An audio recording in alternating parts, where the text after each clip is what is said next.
இந்த செய்தியை உங்களுக்காக வழங்குவது யூரோ குரூப் மலேசியா.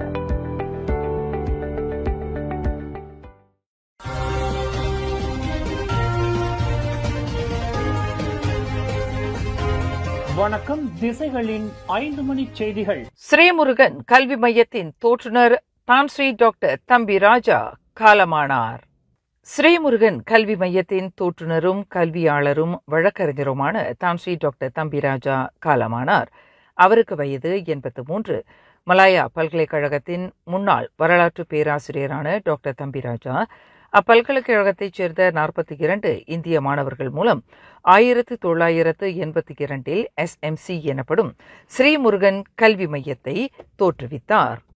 ஆயிரக்கணக்கான இந்திய மாணவர்களை கல்வியின் வாயிலாக உயர்த்திய பெருமைக்குரிய கல்வி ஸ்தாபனமான ஸ்ரீமுருகன் கல்வி மையத்தை தோற்றுவித்து கல்வி பணியை சீரும் சிறப்புமாக முன்னெடுத்து வந்த டாக்டர் தம்பி ராஜா மறைவு இந்திய சமுதாயத்திற்கு பேர் இழப்பாகும் என்று வர்ணிக்கப்பட்டுள்ளது.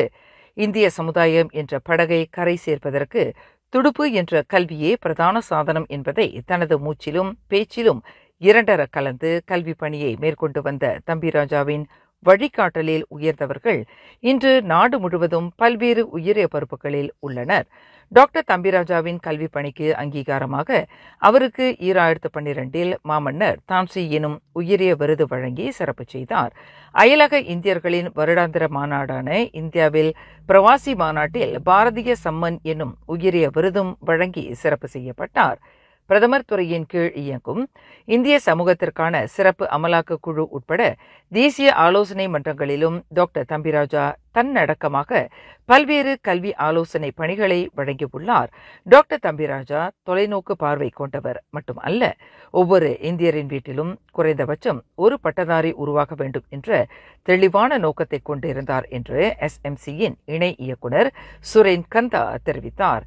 இந்திய மாணவர்கள் கல்வி வாயிலாகவே ஒழுக்கம் மற்றும் தன்னம்பிக்கை கொண்ட சீலராக வளர முடியும் என்ற நோக்கிலேயே கடந்த 1982 SMCயை தோற்றுவித்தார் என்று சுரேன் குறிப்பிட்டார். பிரபல வழக்கறிஞர் காலஞ்சென்ற ஜாஃப்ரி பெர்னாண்டஸுடன் பல்வேறு முன்னணி வழக்குகளில் டாக்டர் தம்பிராஜா ஆஜராகி உள்ளார்.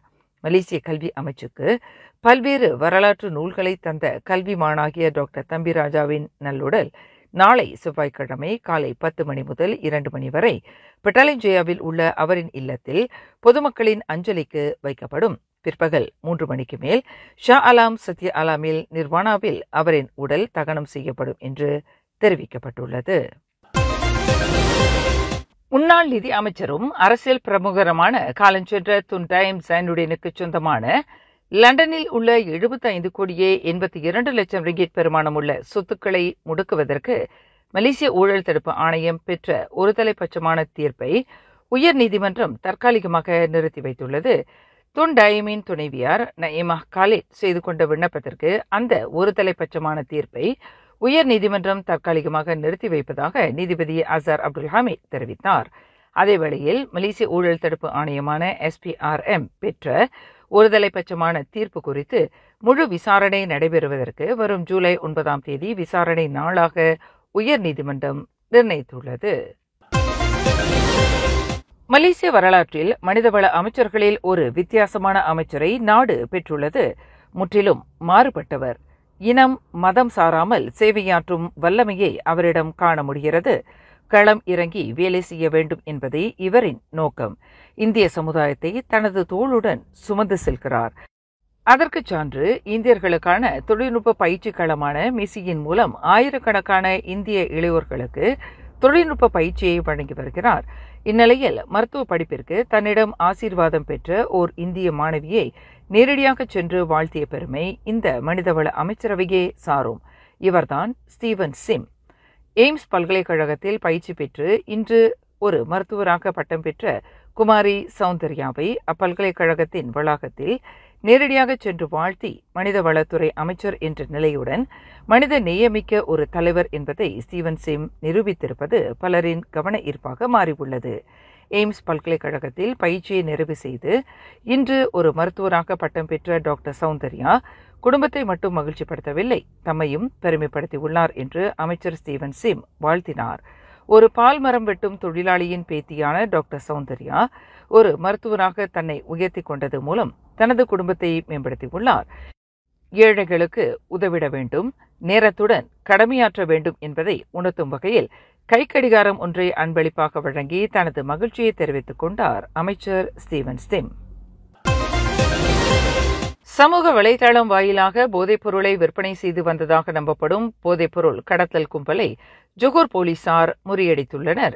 கடந்த ஜூன் 14ஆம் தேதி இரவு 7:30 மணி முதல் அதிகாலை 5 மணி வரை ஜொகூர் இஸ்கண்டாபுத்ரியில் உள்ள தமான் மூத்தியாரா ரீனியில் உள்ள இரட்டை மாடி வீடொன்றில் போலீசார் மேற்கொண்ட திடீர் சோதனையில் 2,65,615 ரிங்கெட் மதிப்புள்ள போதைப்பொருள் கைப்பற்றப்பட்டதாக ஜொகூர் மாநில போலீஸ் தலைவர் கமிஷனர் டத்தோ குமார் முத்துவேல் தெரிவித்தார். சமூக வலைதளம் வாயிலாக போதைப்பொருளை விற்பனை செய்வதற்கு இக்கும்பல் தீவிர ஈடுபாட்டை கொண்டு வந்ததாக விசாரணையில் தெரியவந்துள்ளது. உள்ளூரைச் சேர்ந்த ஒரு தனிநபர் மற்றும் 2 வெளிநாட்டு பெண்கள் கைது செய்யப்பட்டுள்ளதாக இன்று ஜொகூர் பார்வில் நடைபெற்ற செய்தியாளர்கள் கூட்டத்தில் டத்தோ குமார் இதனை குறிப்பிட்டார். கடும் நெருக்கடியை எதிர்நோக்கியிருக்கும் ஈரான் பதற்ற நிலை மத்தியில் அந்த நாட்டிலிருந்து 17 மலேசியர்கள் உட்பட 24 பேர் பாதுகாப்பாக வெளியேற்றப்பட்டு தாயகம் திரும்பியுள்ளனர். அவர்களை ஏற்றிய மலேசியன் ஏர்லைன்ஸ் MH781 விமானம் நேற்றிரவு 11:03 மணிக்கு கோலாலம்பூர் அனைத்துலக விமான நிலையத்தின் முதலாவது முனையத்தை வந்தடைந்தது. வெளியுறவு அமைச்சின் இருவழி உறவுகள் பிரிவு துணை தலைமைச் செயலாளர் டத்தோ அஹ்மத் ரோசியா அப்துல் கானி விமான நிலையத்தின் வந்தடைந்தவர்களை வரவேற்றார். நாடு திரும்பியவர்களில் 17 மலேசியர்கள், அவர்களின் பராமரிப்பில் உள்ள 6 ஈரானியர்கள், ஒரு சிங்கை பிரஜையும் அடங்குவர். தாங்கள் தெஹ்ரானிலிருந்து சுமார் 1000 கிலோமீட்டர் தொலைவை தரைமார்க்கமாக கடந்து வந்ததாக இந்த குழுவுக்கு தலைமை தாங்கிய ஈரானுக்கான மலேசிய தூதர் கைரி ஒமார் கூறினார். மேற்கிலிருந்து வரும் தாக்குதல்களிலிருந்து விலகி கிழக்கு திசையில் நீண்ட பயணத்தை தேர்ந்தெடுக்க தாங்கள் முடிவெடுத்ததாக அவர் கூறினார். எல்லையை கடக்க மலேசியர்களை அனுமதிப்பதில் துர்க்மெனிஸ்தான் அரசு நல்ல ஒத்துழைப்பை நல்கியது என்று அவர் குறிப்பிட்டார். மேலும் செய்திகளை தெரிந்து கொள்ள கீழே இருக்கும் பெல் பட்டனை அழுத்துங்கள். உங்கள் மகிழ்ச்சியை வெளிப்படுத்த லைக் மற்றும் ஷேர் செய்யுங்கள். தொடர்ந்து திசைகளோடு இணைந்திருக்க சப்ஸ்கிரைப் செய்யுங்கள்.